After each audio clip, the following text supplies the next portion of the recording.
بسم اللہ الرحمن الرحیم۔ درود نبی اکرم صلی اللہ علیہ وآلہ وسلم کی ذات بابرکت پر۔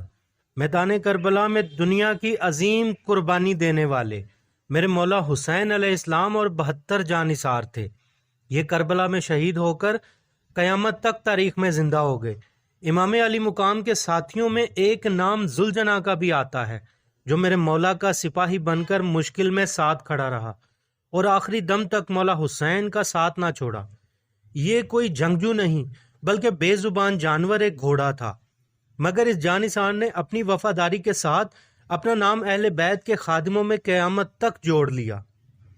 مورخین نے لکھا ذوالجناح کا اصل نام مرتجس تھا، جسے مصر کے بادشاہ مقوقس نے نبی اکرم صلی اللہ علیہ وآلہ وسلم کو بطور تحفہ پیش کیا تھا اور میرے نبی رحمت صلی اللہ علیہ وسلم نے پسند فرمایا تھا، اور آپ صلی اللہ علیہ وآلہ وسلم نے اسے مولا کائنات امام علی علیہ السلام کو دے دیا تھا۔ بعض اہل علم نے لکھا کہ ذوالجناح ایک عبادت گزار جن تھا جسے اہل بیت کی خدمت پر مامور کیا گیا تھا۔ بعض اہل علم نے لکھا کہ ذوالجناح ایک غیر معمولی گھوڑا تھا جس کا شجرہ نسب حضرت اسماعیل علیہ السلام کے گھوڑے کی نسل سے جا کر ملتا ہے۔ ذوالجناح قسمت والے کی پرورش میرے مولا امام علی علیہ السلام نے کی۔ اس وقت حضرت حسین رضی اللہ تعالیٰ عنہ بہت چھوٹے تھے اور ذوالجناح سے کھیلا کرتے تھے۔ ایک مرتبہ امام علی مقام حضرت حسین رضی اللہ تعالیٰ عنہ ذوالجناح کے منہ اور سر پر اپنا دست اقدس پھیر رہے تھے تو ذوالجناح بار بار اپنا سر مولا حسین رضی اللہ تعالیٰ عنہ کے قدموں مبارک میں رکھ دیتا۔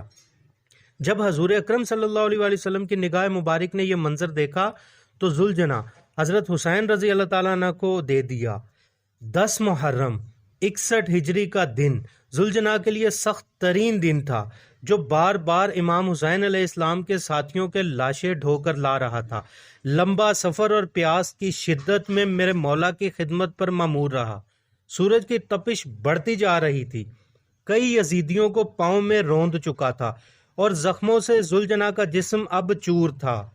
جب میرے مولا آخری دفعہ ذوالجناح پر سوار ہو کر میدان میں آئے تو چاروں طرف سے تیروں کا طوفان امڈا اور آخری بار ذوالجناح کی کمر میرے مولا حسین علیہ السلام کے خون سے معطر لال ہو گئی تو ذوالجناح تیروں سے بھرا ہوا بیبیوں کے خیموں کی جانب بھاگتا ہوا آیا۔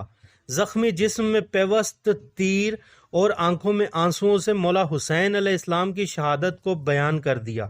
بعض مورخین نے لکھا بیبیاں ذوالجناح کے اطراف جمع ہو کر ماتم کرنے لگیں۔